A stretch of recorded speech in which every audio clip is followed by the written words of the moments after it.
Hello everyone, welcome to CommerceNet Scholars. I hope you all are perfectly fit and fine and you are being regular with the studies. Today's video, the topic that we'll be discussing is fire insurance. Today we'll understand that what is the meaning of fire insurance, under what situations or circumstances we enter into a contract that is known as the fire insurance, and what is the need for taking fire insurance. Along with that, we'll also understand about the principles or characteristics that govern the contract of fire insurance. So let's start with today's video. But before starting, as you all know, if you're new to the channel, please don't forget to subscribe it, watch the video till the end, and if you like the video, don't forget to give it a like. Let's start with today's topic, that is fire insurance. Let's first have a look at the definition of fire insurance.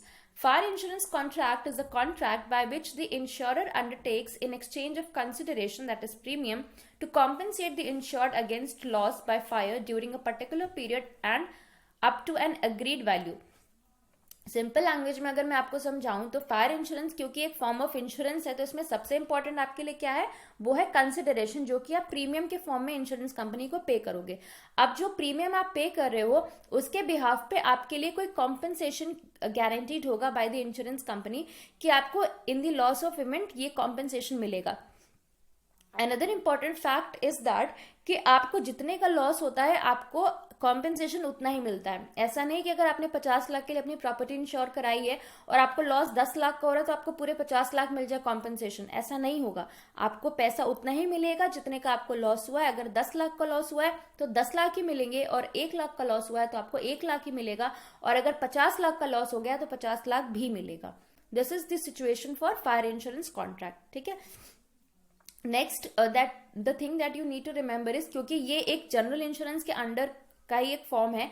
Fire insurance हो, marine insurance हो, या motor vehicle aviation insurance हो, ये सारे insurance क्योंकि general insurance की category में आते हैं, तो generally these insurance policies are taken for a period of 1 year. हर साल इन पॉलिसीज को आपको रिन्यू कराना होता है. और फायर इंश्योरेंस लेते time there are a number of things that the insurance company is going to check कि आपने क्या मेंटेनेंस फैसिलिटीज अपने ऑर्गेनाइजेशन में रखी है, या जिस भी इंस्टीट्यूट के लिए आप इंश्योरेंस ले रहे हो फायर इंश्योरेंस, या फिर आपके पास क्या अवेलेबल डिवाइसेस है that you will be using in the event of fire if fire occurs in your organization. So all these things are analyse, जिसके बेसिस पे डिसाइड किया जाता है कि कंपनी प्रीमियम कितना पे करेगी. अगर आपके पास प्रॉपर अरेंजमेंट्स है, सारे इक्विपमेंट्स है, सारे डिवाइसेस हैं फायर को कंट्रोल करने के लिए, तो आपका जो प्रीमियम होगा वो कंपेरेटिवली कम होगा. लेकिन अगर आप रिस्क प्रोन ज्यादा है तो आपका जो प्रीमियम होगा, जो प्रीमियम आपसे इंश्योरेंस कंपनी चार्ज करेगी, वो ज्यादा चार्ज करेगी. So ultimately this premium amount will be depending upon your capacity to mitigate the loss, यानी कि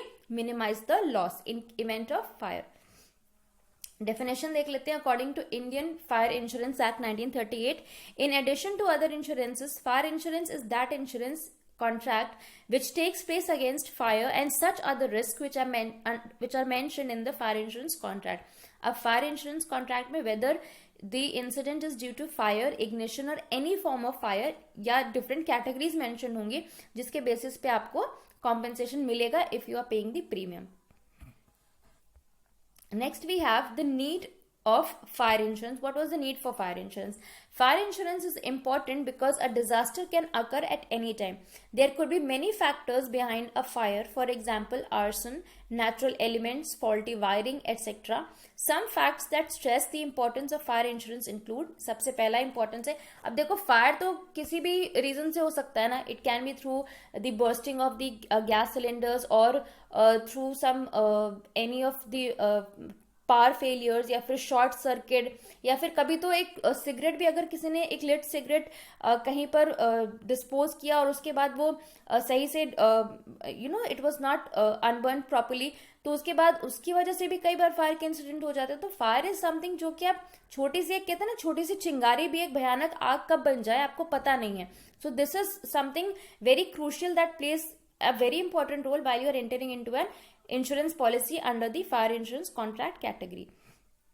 सबसे पहला नीड जो इसका है वो ये है, fire contributes to the maximum number of deaths occurring in America due to natural disasters, and this is not only true for America but for any of the countries. Basically it was started in America fire insurance. If you remember, हमने पहले जब origin of insurance पढ़ा था तो the great fire of London के बारे में पढ़ा था. तो since it started from there, तो जो मैक्सिमम नंबर ऑफ डेथ्स हुए थे दैट हैपेंड इन अमेरिका, जिसकी वजह से it was basically started there. Next is 8 out of 10 fire deaths take place at home. Most of the time due to the bursting of LPG gas cylinders या फिर short circuit हो जाने से या due to any of the reasons जो भी house fire होता है उसमें most of the time if 8 out of 10 is the death rate that occurs.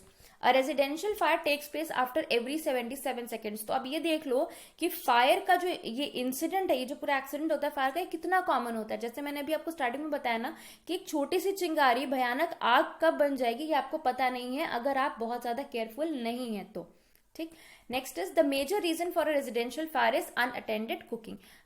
कई बार जो मैंने एलपीजी गैस सिलेंडर्स का बर्निंग का प्रॉब्लम बताया, what does it happen, you are not cautious with the handling of the gas cylinders, you are not cautious while you are cooking. आप खाना चढ़ा के आप कुछ करने लग गए and sometimes the even the pressure cookers burst, so that again can lead to an incident of fire. तो रेजिडेंशियल फायर की अगर हम बात करें तो there can be a number of reasons, लेकिन अगर हम फायर की बात करते हैं हमारे ऑर्गेनाइजेशन में तो basically the reasons that can be are the short circuit and all.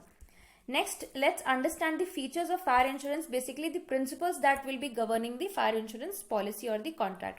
सबसे पहला है ऑफर एंड एक्सेप्टेंस, जो कि हर इंश्योरेंस पॉलिसी के लिए मस्ट है कि एक पार्टी ऑफर करेगी, दूसरा उसको एक्सेप्ट करेगी. अब आप ऑफर करेंगे और इंश्योरेंस कंपनी एक्सेप्ट करेगी. कैसे?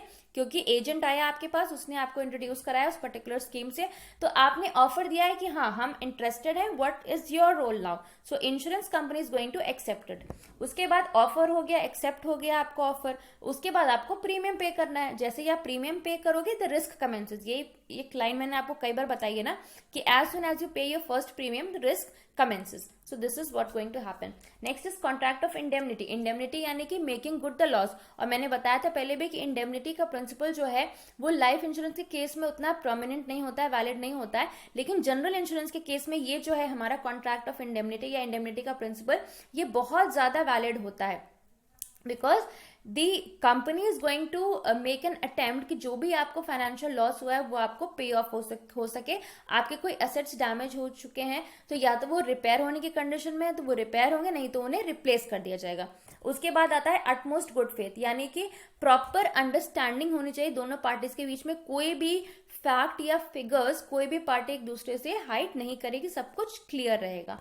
Next is insurable interest. जो भी प्रॉपर्टी आप इंश्योर करा रहे हो that must belong to you, it must be owned by you, it must belong on your name. आप किसी और की प्रॉपर्टी इंश्योर नहीं कराओगे. लाइफ इंश्योरेंस के केस में क्या होता था कि या तो आप इंश्योरेंस अपने लिए ले रहे हो या अपनी फैमिली मेंबर्स के लिए ले रहे हो, और anybody you are having a blood relationship और a legal relationship. Blood relationship में you have your children and your parents, while in a legal relationship you will have your business partners or your spouse. सो अगर fire insurance की बात करें, क्योंकि हम इसे property के लिए ले रहे हैं, तो जिस प्रॉपर्टी के लिए आप फायर इंश्योरेंस ले रहे हो वो प्रॉपर्टी आपके ही नाम पर होनी चाहिए, not anyone else. Next is contribution. Contribution, I told you there were two things under contribution, reinsurance and double insurance. Please watch that video again if you still have a doubt. Contribution में what we are doing, we are getting the policy insured by two companies and we'll be, whenever we are facing a loss, we'll be getting it in the definite proportion from both of the companies respectively. उसके बाद intentional act. Intentional act का मतलब यहाँ पे ये नहीं कि आपने जानबूझकर फायर का इंसिडेंट किया, यानी कि जो आपका फायर का प्रॉब्लम है, फायर का जो एक्सीडेंट है, it must not arise out of intentional act. ये यहाँ पे समझने वाला है कि इट मस्ट नॉट अराइज. ठीक है, इंटेंशनल एक्ट यानी कि must not arise out of intentional act. अगर ये पाया जाता है कि जो फायर का इंसिडेंट हुआ वो जानबूझकर हुआ या किसी की नेग्लिजेंस की वजह से हुआ था, तो उस केस में आपको कॉम्पेंसेशन मिलने में प्रॉब्लम होगी. उसके बाद आएगा क्लेम्स. जो भी आपके क्लेम्स डिफाइंड है, डिसाइडेड है by the insurance company, that will be paid to you considering the loss that has been incurred. And the last is period of fire insurance.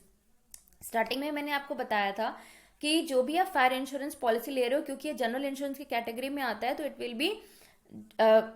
Will always be for a period of 1 year and it can be more than 1 year when you are getting your residential houses insured. अगर आप घर ensure करा रहे हो तब तो वो 1 साल से ज्यादा का हो सकता है, लेकिन अगर आप बिजनेस या कोई प्रॉपर्टी इंश्योर करा रहे हो तो वो सिर्फ और सिर्फ 1 साल के लिए ही होगा. So this was all about the fire insurance. I hope it is clear to you all. Any doubts, any confusions, you can mention down in the comment section below. Again, a reminder, don't forget to subscribe the channel if you haven't subscribed yet. That's all for today. Thank you and have a nice day.